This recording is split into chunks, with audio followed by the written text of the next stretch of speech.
Buenas tardes, happy Cinco de Mayo. These are some hang-ups I've acquired recently in the past couple years. I normally don't grab posters, not going into shops looking for posters, don't plan on getting any. These are all free, right? Yeah. The shops give them away. First come, first serve posters. My recent hang-ups, while I also show off a few other miscellaneous items and some issues. Buenos tardes, amigo. Hola. Ben Riley, Spider-Man poster. First appearance was 1975. Tuesday. My good friend 3-year hiatus. Just came back. Cinco de Mayo on Tuesday. Originally started in 2012. And I hoped Fiona Staples art. we'd see each other. Brian K. Vaughan.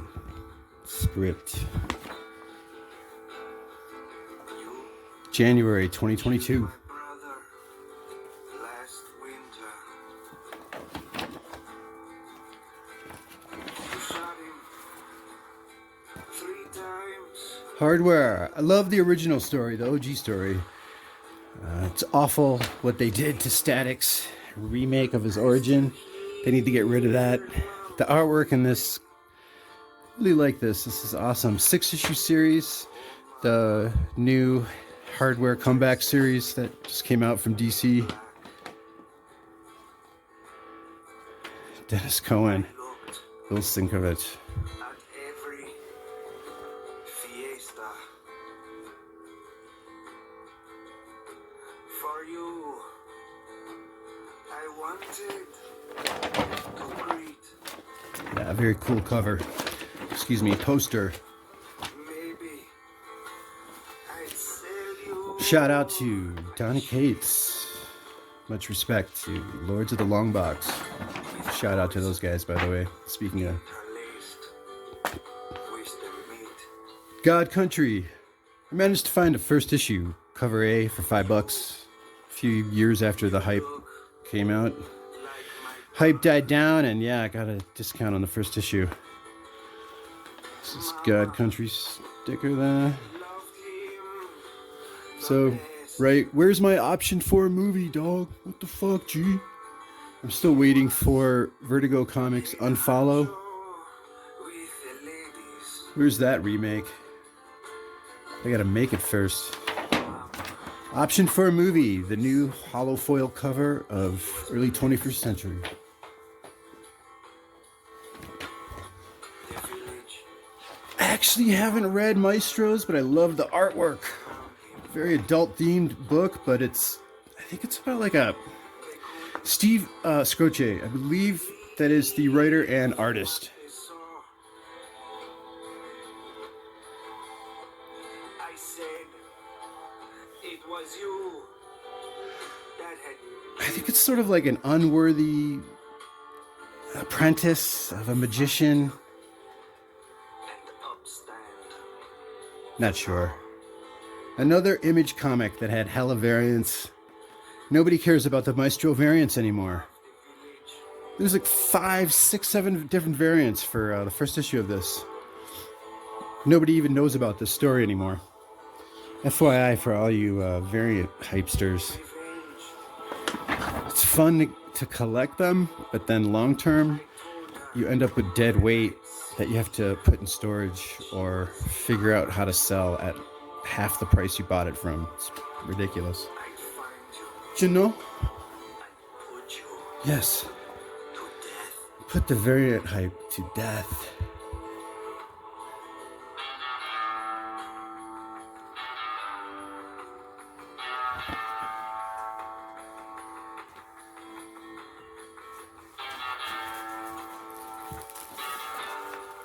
When I first landed in Denver, like August 21st, Like my second, third day in town, I went to Mile High Comics, got this poster.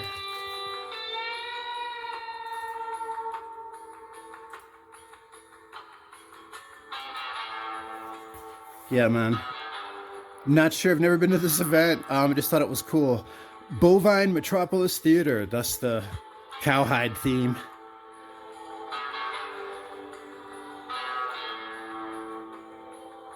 You could have an idea. It's probably just people improvising his style.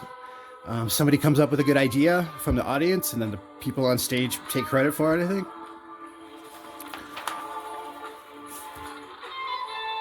Hold up.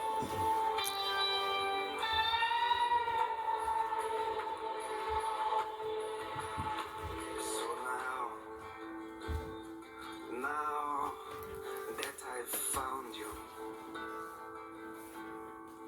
I showed this off in my Stanley spread video. such a joyous day.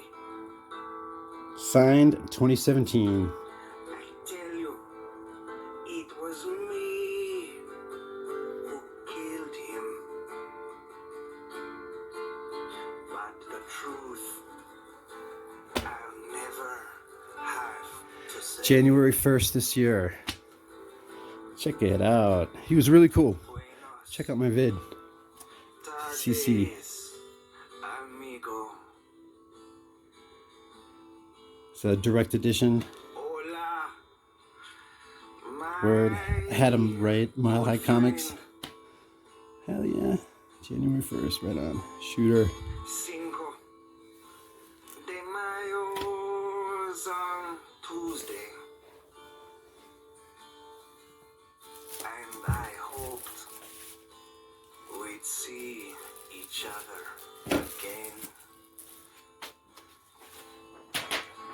Yes, I hoped we'd see each other again.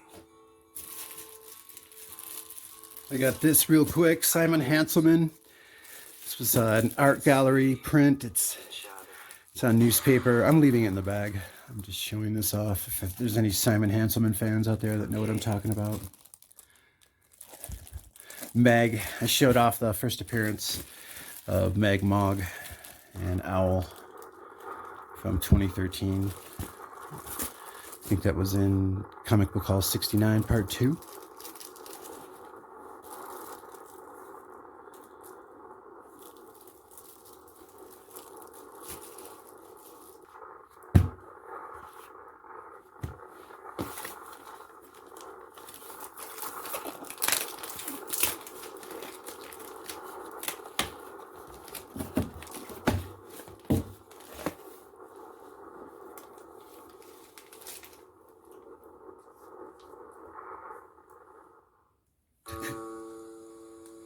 Takashi Okazaki, baby. For your Cinco de Mayo pleasure. Dual-sided Afro Samurai promo.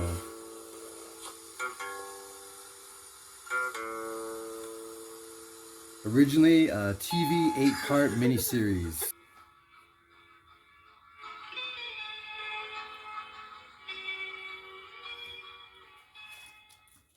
Buenos tardes, amigo. Sí. Hola, my good Yeah, I think it was originally airing on Spike TV, cable TV. Cinco This 8-part miniseries out of 2007. was on Tuesday. Oh yeah. It's a 2-sided promo poster, 11 by 17 by Takashi Okazaki. It was released in 2008. And the first appearance of Afro Samurai, by the way, is My brother, a manga magazine.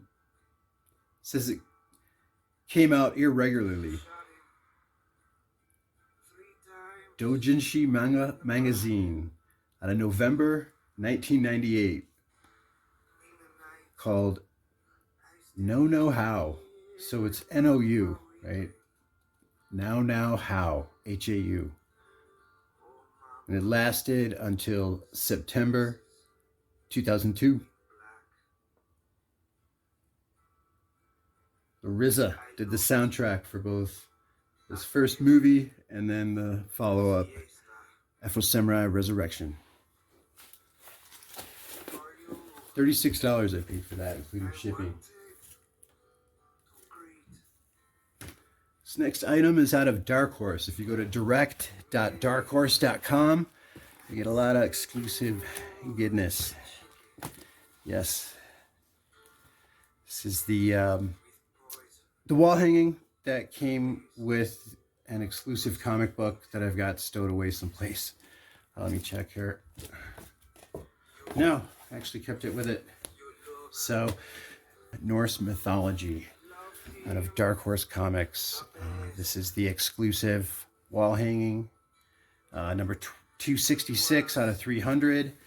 There were 300 of these comics with the accompanying wall hanging. 200 are not autographed. 100 are autographed. They sold out fast, so I ended up with this $50 comic with wall hanging. Exclusive Norse mythology. First issue. Bill Sienkiewicz, Dark Horse Direct comic book. Exclusive edition variant.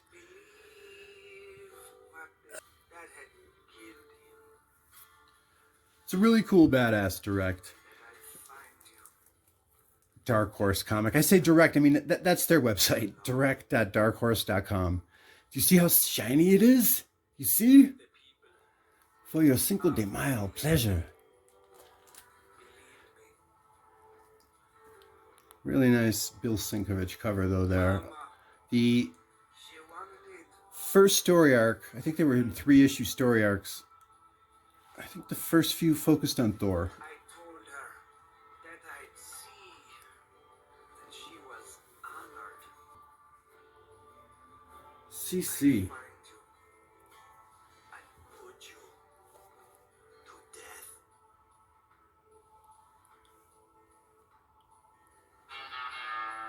Fucking A, not bad.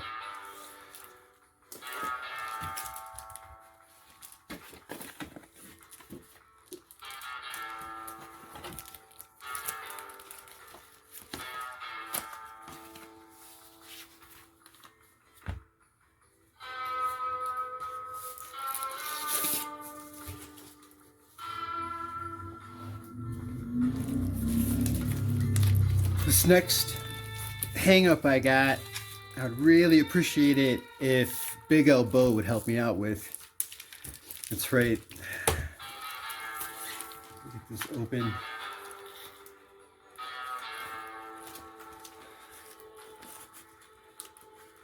Shout out to the YouTube channel Big, like B-I-G, the letter L, and then B-O. Right here. Signed by the infamous James O'Barr.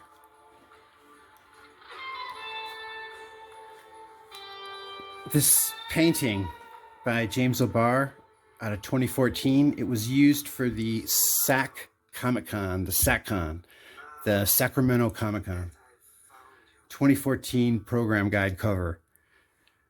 Haven't found any. How did I find out about this poster? Randomly, just searching online on different sites for anything by James O'Barr. So this poster came up. I got this for 28 bucks, including shipping. Hell of a deal. James O'Barr's swipe of Michelangelo's David.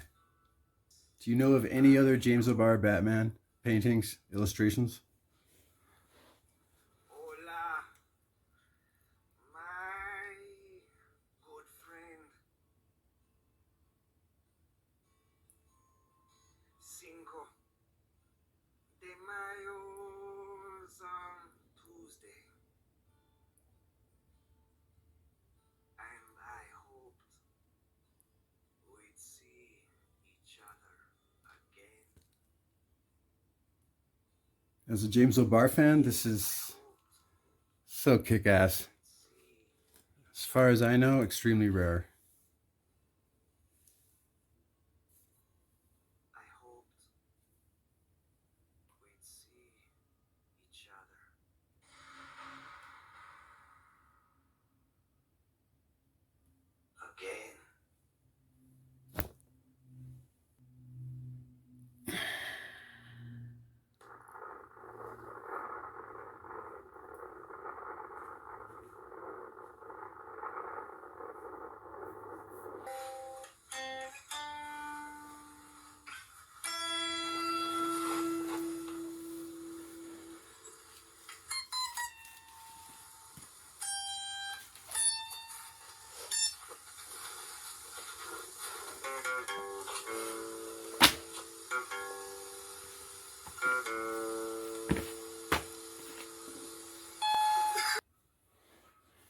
Check it.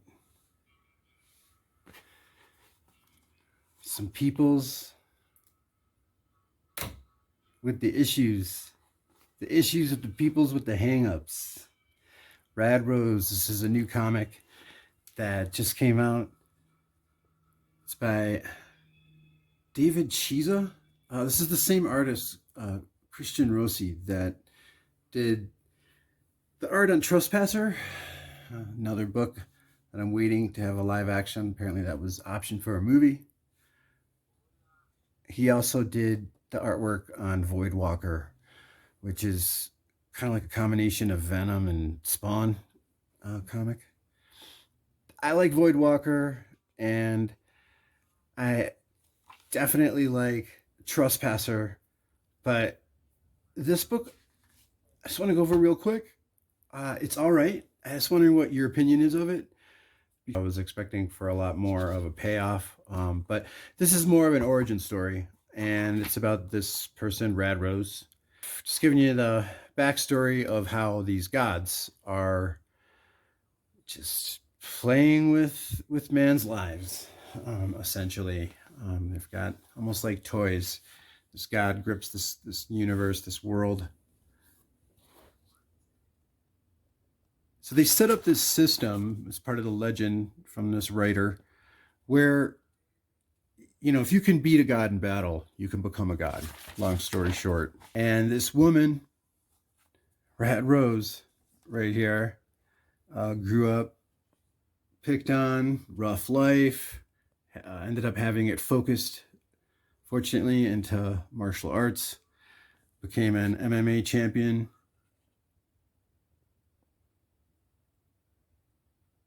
Here we go. Accepted into the god realm. And she defeats a god. And she becomes a god. She was murdered in cold blood.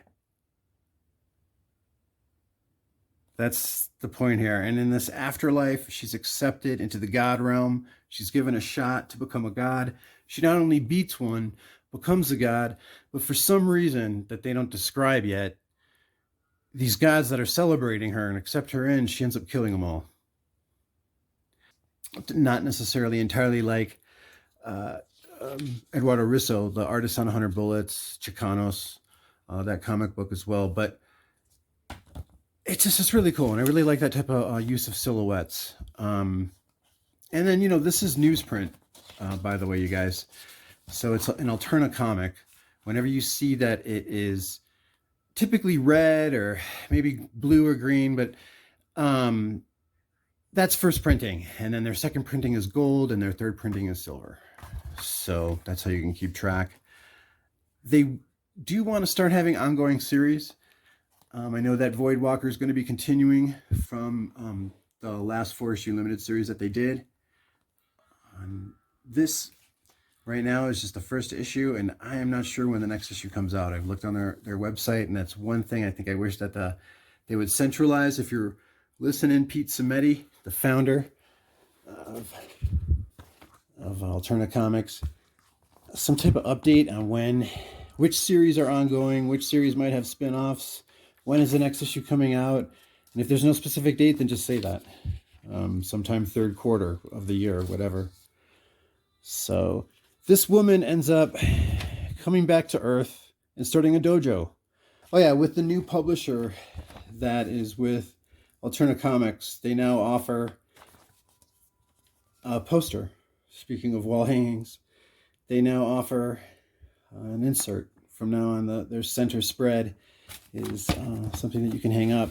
On the other side, he has a reprint of that one story of the legend of the gods here, how they set up the battles.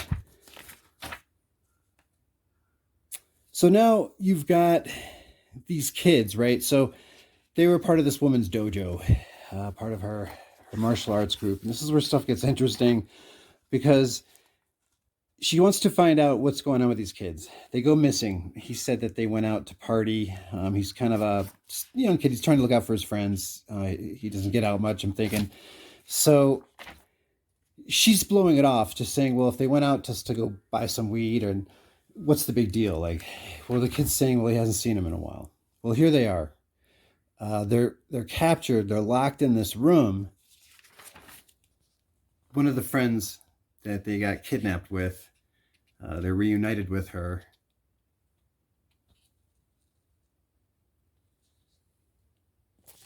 Her friend's like, yeah, you know, we were so worried about you, but she's talking about something else. This girl, she's like, Rose betrayed us. And they're like, what the hell are you talking about? And then all this craziness happens. These people are like being assimilated. So now these gods, I don't know, they've got this weird method of finding avatars so that they can walk the earth. I'm totally just assuming this. That's conjecture, trying to figure out what's going on. You know, these are all separate universes. You know, these are all separate stories from the other series in Alterna. They don't really have connected universes like that. But he is trying to have their stories go from limited series to more ongoing. She's going to investigate Red Rose now. And he says, yeah, I think they went and bought their weed or their drugs on the side of the building. So then when she goes to investigate, this gang attacks them. You know, she still has her powers as a god. Totally invulnerable. So she's being attacked. And then now we get, bam, your full-on Rad Rose god. So there's a little bit of like mixed martial arts references in here, but I'm curious to see where this goes and if they're going to stick with that type of martial arts or MMA type of niche. I hope they do, because I think that would bring comic books up to speed too with modern aspects of modern times. So that's Brad Rose, right? She's got that hang up. She killed a bunch of gods and running away from them, and now it's catching up to her. Okay, next up, these next two comics. That Red Rose comic was okay. No problem reading that. But these next two comics were really good reads. First up, Iron Man number 182. This is out of 1984. Some really cool perspectives going on in here. See if I can... Does that help? All right. In the morning, Tony Stark will be sober or dead. So this came out, what is this, May 1984 cover date. So then, before I get into the other thing I was about to say, let's just show off, let's start off the story. So now we're talking Dennis O'Neil and, was that Luke McDonnell? Oh, sorry, yeah. We're getting into the creative team behind Rhodey becoming Iron Man, right? In issue 170. Is that right? I gotta double check that, but here we go. This one issue is not your typical superhero comic book. Not at all. These police are telling him they don't know who he is. This is Tony Stark. He's down and out. He's been drinking. He's been boozing. He's losing everything. And it's the dead of winter, man. It's the worst time of the year to be in that condition. And we got this crazy snowstorm that's coming up. Sign says, don't walk, right? Coke, right? Major blizzard. Deliverance. This is a reader copy I got for $1. You know, this Alterna Comics, their newsprint, right? I mean, it's cool they got this poster in the middle, by the way. But yeah, man, just, you know, $2 basically. Not bad. Brand new. All right. So now check out the paneling. Check out just this story about a man that is trying to get over himself. And this was like the real hangups that made Marvel good. This comic, not the forced bullshit that like Spider-Man, it's a lot of the dialogue in that turned into by the mid 80s, late 80s for sure. Anyway, so 9-panel grid. And this story real easy to way to understand it to start off is you have a beginning, you have a middle, you have an end. So it's not counting the advertisements. We got 22 pages. So the first like 7 pages is the beginning. We're going to introduce the characters. The middle 7 pages, you know, he's going through some hell. It's going to end with, you know, probably some rough times, right? Just like The Empire Strikes Back, that middle movie. That's the typical cliche term. And then you've got the end, right? You have a climax, or you have the denouement where the protagonists, antagonists, they come to some type of resolution. Kind of like when I was showing off that Superman number 18, where almost like the resolution was forced when the Mike Mignola story, when he came back from visiting Krypton, he's like, had this epiphany, so to speak. So there's going to be an epiphany at the end of this, of course. He's now at the beginning, though, he's downward spiraling. He's in the dead of winter. He's hungry. He's lonely, right? He's feeling like shit, and it shows. And he's talking about death, and he wants, but he's Gretel. He's telling the police. He's delirious. Like he's like, yeah, I gotta find Gretel. This cop's like, what the hell? They're like, yeah, write him off. So he's screaming for Gretel. Who's Gretel? Takes a sip, he's out, right? So now he's got to go to the liquor store. He sells his jacket at a pawn shop. That's right, for $10.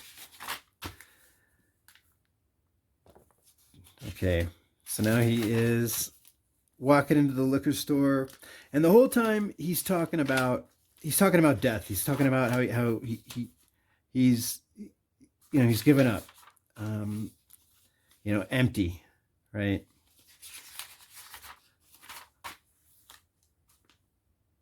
The end of living. The living end.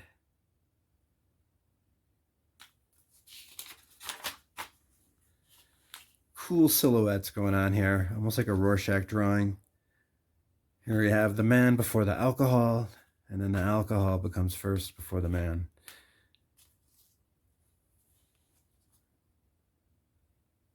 And this first part, setting the stage of our hero of just giving up. I guess I don't care, right? He says, I guess I'm dying. I mean, damn. Wolverine, right? That almost looks like Wolverine. I doubt that's on purpose. I'm just saying with the sideburns there.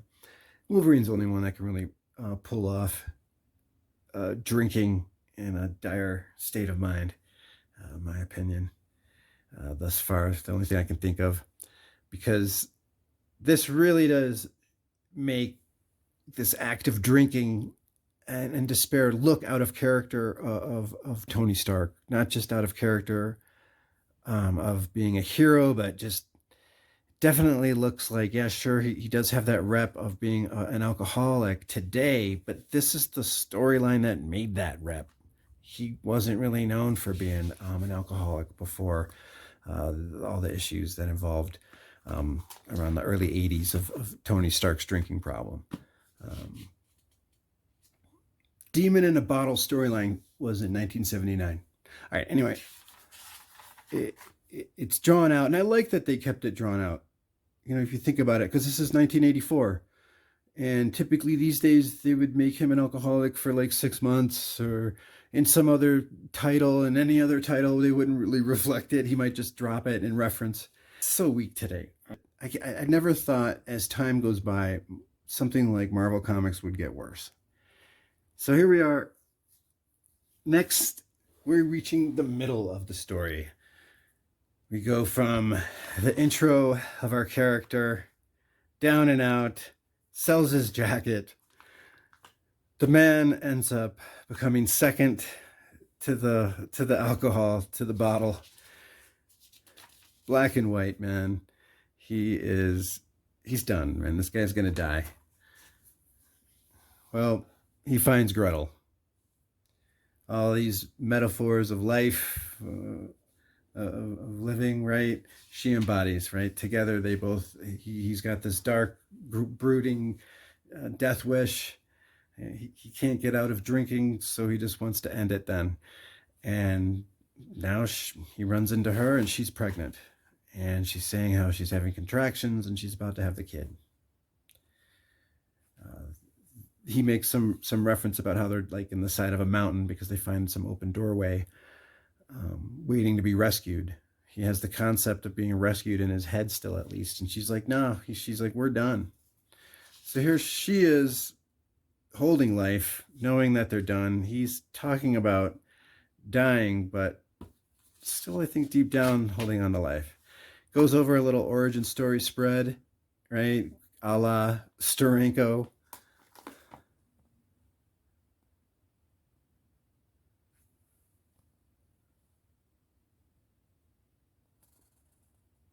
From the point of view of his despair, where he's talking about how he had been using the Iron Man suit to insulate him from dealing with his problems. But still going off, I think, too much melancholy and to an aimless type of staring too far into the abyss stares back type of void. Once again, you got to take into account, look who's telling the story, the point of view. Boozing it in an alleyway with a pregnant woman that's about to die. In the middle of this, once every 10 years blizzard. So she's scared.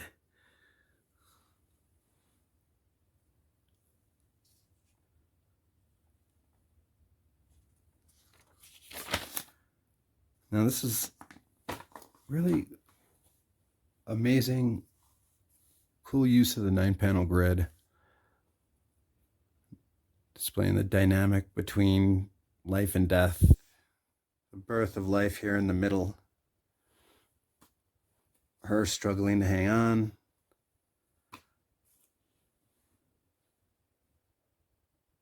him acknowledging her death here, he's dropping her hand, he drops the bottle.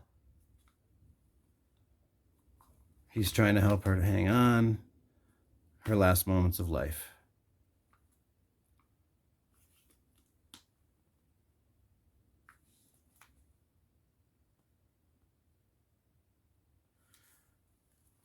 There he is, talking more to himself than the baby, saying, but you won't die. You won't. I promise. Pretty much using her body to stay warm, to last through the night. Finishing off the second act, the police find them unconscious. The baby and Stark are alive. The woman's passed. Take them to the hospital. Interesting dialogue here, though, how they start off going into the hospital. They're talking about them surviving. Focus now on the kid, and then he's like, he's got maybe a 50-50 chance. And then she's like, well, and her, the woman? And then boom, they cut to these two gravediggers talking, and one's real bitter about life, just saying, oh well, it's just another life. And then the younger one's like, we gotta appreciate her, man. Everyone counts.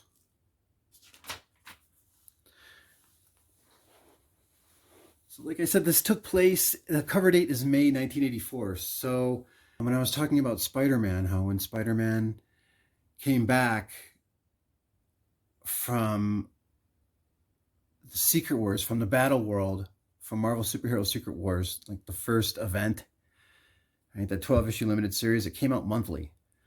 But when these heroes went into this structure that they found in Central Park, they didn't know what it was. Whenever they went near it, poof, they disappeared. They ended up in that 12-issue limited series. Well, that happened to Rhodey because he was in the Iron Man suit. That happened in the April issue 181 or 180, just before this. He disappeared. So now when you're reading this in real time, just as a reader, as a customer, right, as a consumer, I hate to refer to another person, human being, as that word.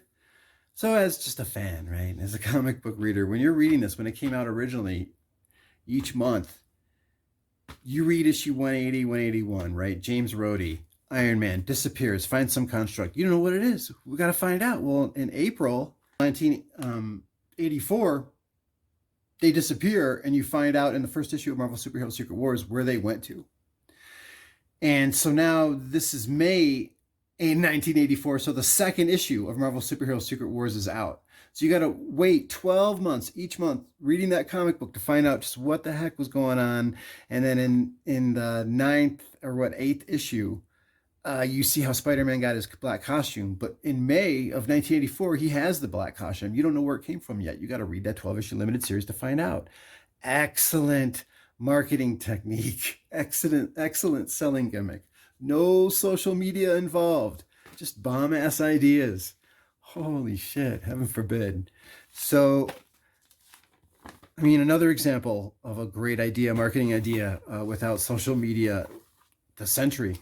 All right, I already mentioned that before. Let's not get too much into that, but moving forward, check it out. So now James already disappeared. Wow, what's this Marvel Superhero Secret Wars story? I don't know. Second issue came out, but look, he's back. Right, so now he's back. People are returning, and he doesn't know what's going on. There's no action in this comic, which is really interesting. The only action you get is when he tests out the technology that he gets from the battle world, and he says he wants to put it on a low pulse, a low level energy. Well, he's surprised by how strong it is, so he goes to find a scientist to help him work it out. And what is this guy's name? Morley. Right here is really interesting. This is cool. Could be a difference in the electromagnetic frequency of the world. Could be a difference in the subatomic particles. That is so cool. In the relationship of the subatomic particles. Man, like, more of that in comics, please. References like that. You know, I mean, get Neil deGrasse Tyson or some other scientists to get together and help collude at least on a couple of series in Marvel. I mean, just anything just to advance the genres, just to add a little something special.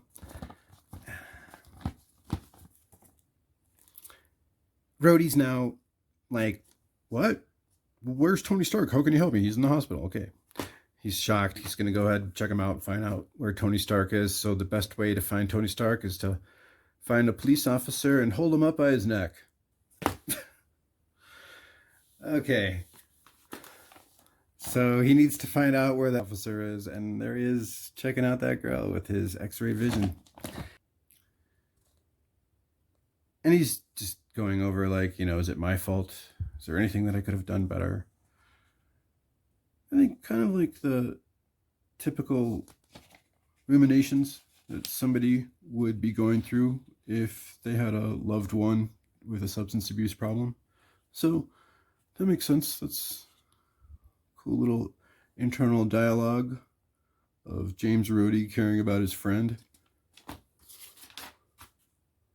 So he comes to, and he goes over. Now we're reaching the denouement, the epiphany of the whole story now.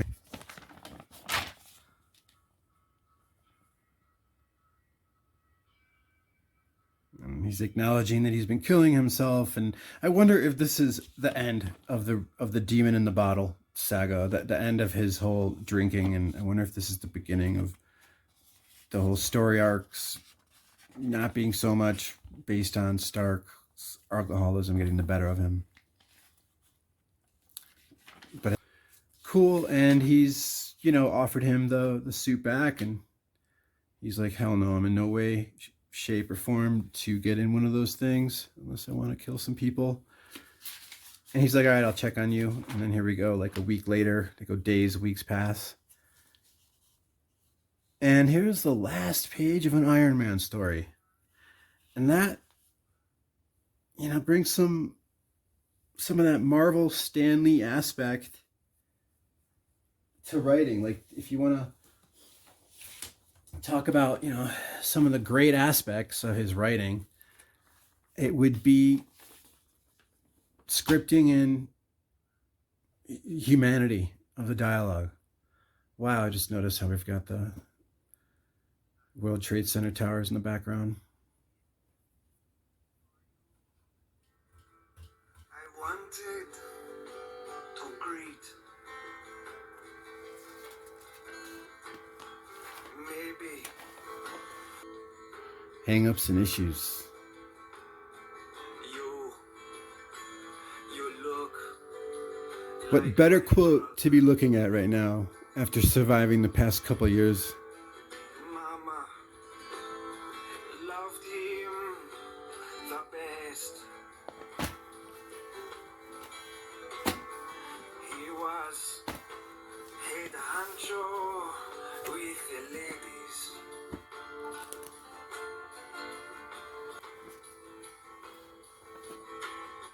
The village all gathered. The village.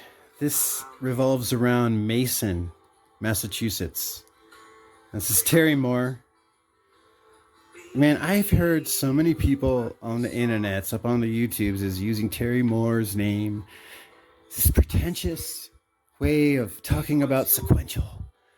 They're so deep. If you like Terry Moore, you're so higher above all the rest of those comic book readers. I'm so sick of that. I don't know shit about Terry Moore, but I know that this comic is kick-ass. Any of his other books, I know they're great. I know they are. I believe it. Because just reading this one issue, I'm sold. This is the writer, artist, Revenge. Rachel Rising. Horror-based comic. This is based off of occurrences that happened 300 years ago in Mason, Massachusetts. There was a witch hunt.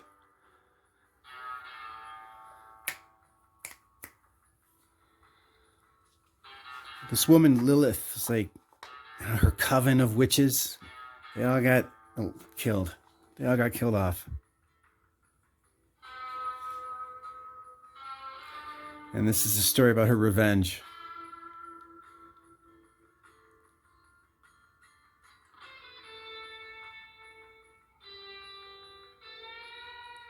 Hang-ups and issues.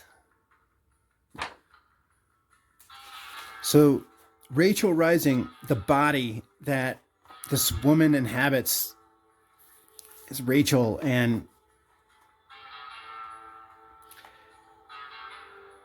here we are in modern day Mason, Massachusetts. This woman wakes up. She can't remember who she is. She's got burn marks on her neck from a noose. She woke up in a shallow grave. She makes it back to town. People are like, you should have been dead. Turns out that these witches and the head witch, Lilith, I haven't read this whole story, so this is some stuff that I'm getting, but generally speaking, this head witch, Lilith, wants revenge on the town. She's able to reincarnate her coven. I haven't read the story, like I said, I've just read this issue, but they come back to life. So they're essentially like immortal.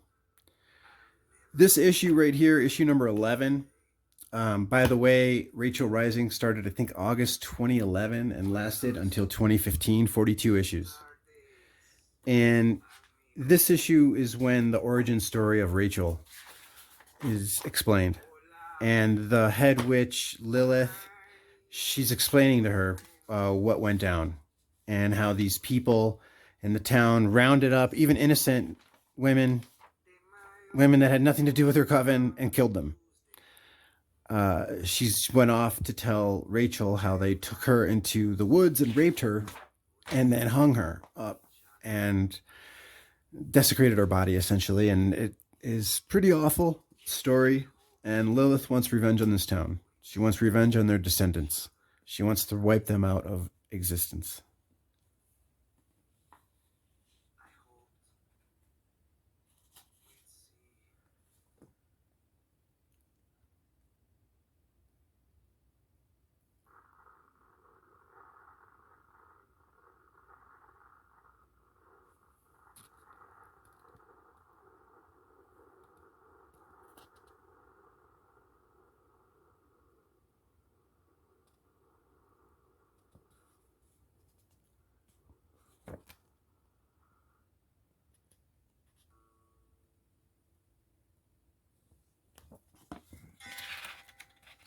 I mean, check this out.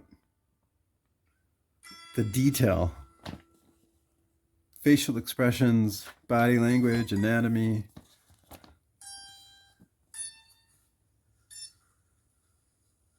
Making some guesses, because what happens is that this woman, Lilith, that wants revenge on the town, she ends up making a deal with the devil, this malice demon.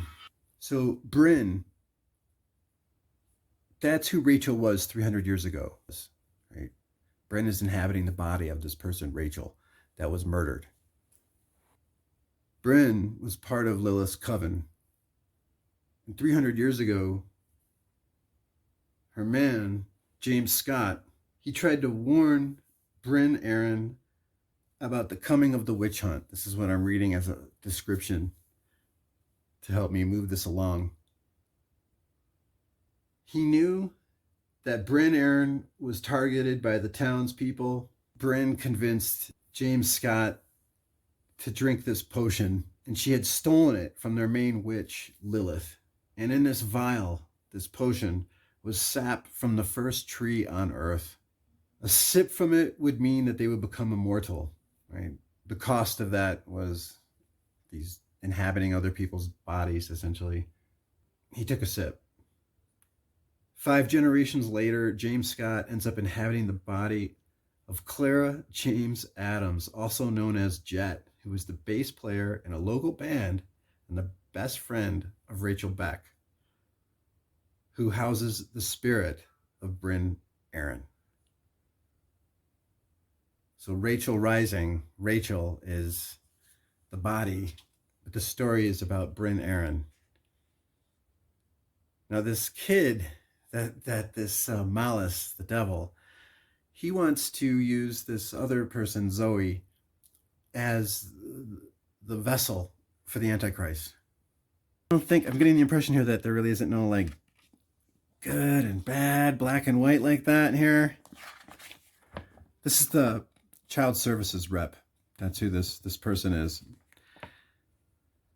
And, she gives her this real mean, condescending remark.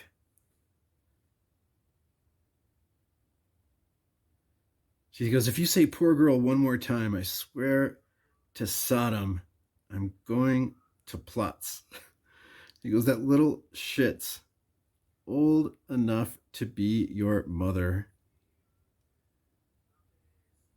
And you've got to be pushing 50. Obviously childless, but the way... Oh, obviously childish. By the way, living with cats and a freezer full of ice cream, yeah. Is that polyester?" And here's the woman's facial expression. Just excellent illustrations going on here. Everything in this comic book is beautifully done, but this caregiver's done.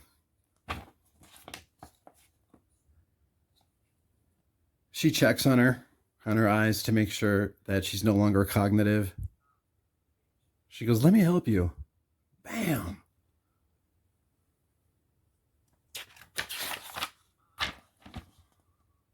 So she spills some water to make it look like an accident. Wild.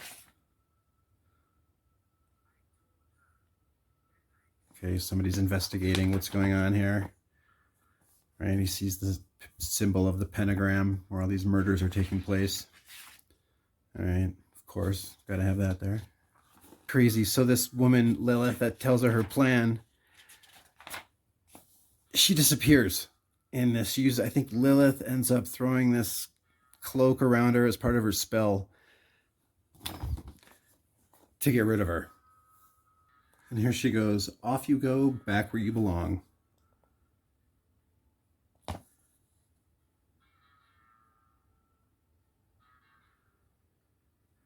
May God have mercy on your souls, because I won't. You've never read Strangers in Paradise, the award-winning comic book that Terry Moore is known for. Like I said, I got kind of turned off by it because it just seems like there's so many people that act like they're part of this upper echelon of comic book reading when they reference Terry Moore. It becomes this one-sided angle conversation that is just like, what the fuck? is crazy. So this witch throws her underground, and this is how Terry Moore illustrates being underground. You're not quite sure what's going on in these panels. At first, you know, she out in space. Like, what? Yeah, I've obviously never read a Terry Moore comic, but I'm impressed. I look at all those individual skulls he sat and drew. Decided to throw in like a cave, some recess in the ground.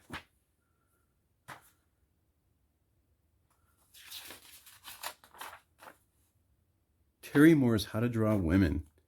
Terry Moore, How to Draw Expressions. Damn.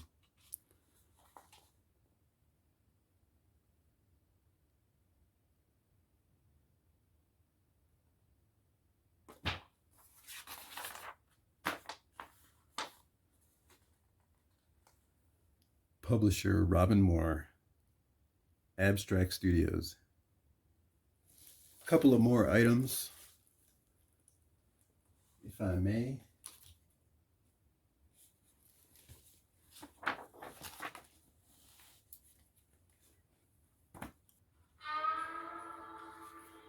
I hope you enjoyed these comics. Please let me know what you think. Anything that, when reviewing a comic book, you think I should exclude, mention, add. Make sure to always include no matter what. Any type of feedback like that, I appreciate.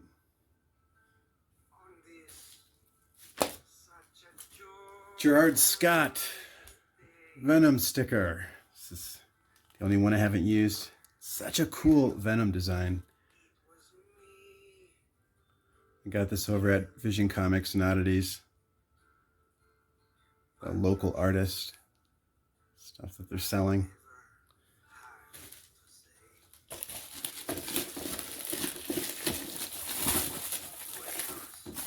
And I got this for $8.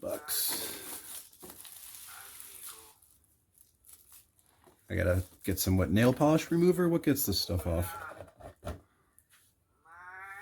I'm not into Funko Pops, or if any type of mug that I get, it would mainly be Spider-Man related, actually. Those are one thing that I don't really look out for. I don't really look out for mugs, but if I do see a cool Spider-Man one, I will grab it. This, I saw this, I'm like, Vader chalice.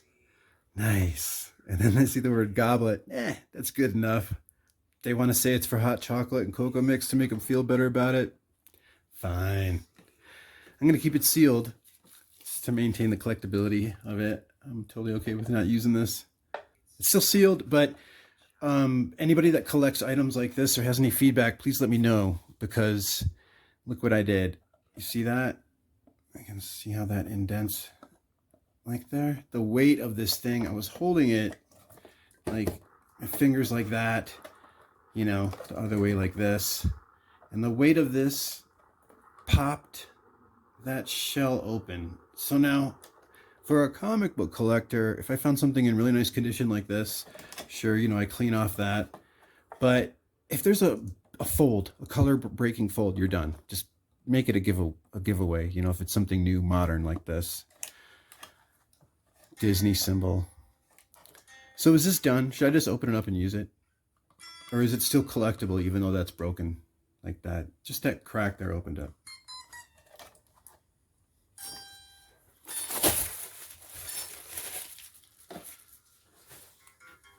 Thank you for checking out my hang-ups and a few issues of mine.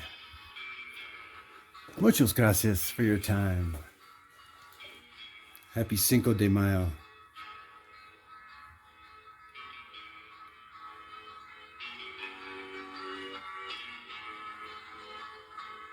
Buenos tardes, amigo. Hola, my good friend.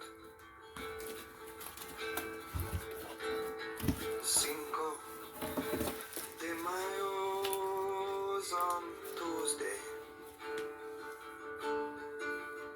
and I hope we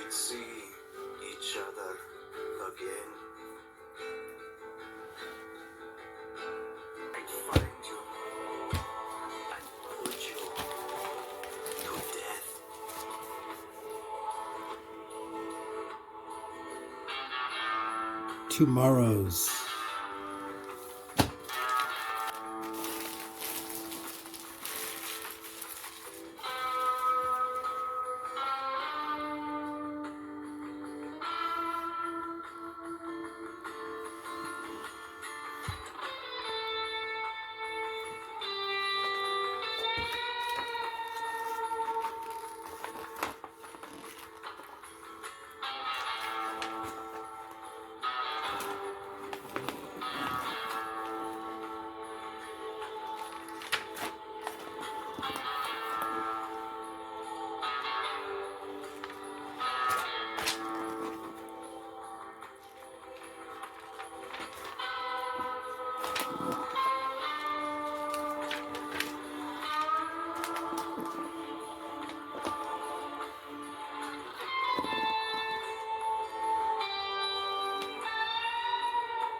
So now, I tell you, it was me who killed him. But the truth, I'll never have to say.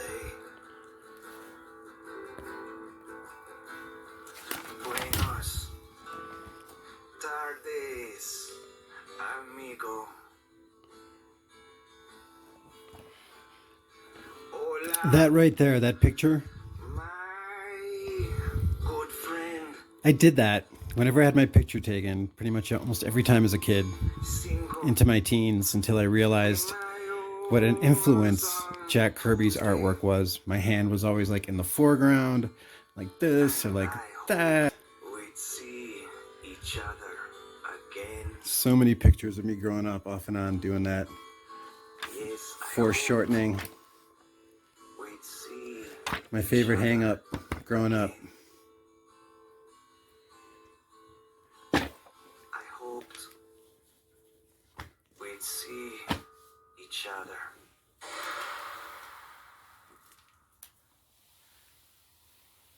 again. Happy Cinco de Mayo. These are my hang-ups and some issues that I've been reviewing for your viewing pleasure. Thank you for checking out my channel. Be that Sequential Geek. Have a happy Cinco de Mayo.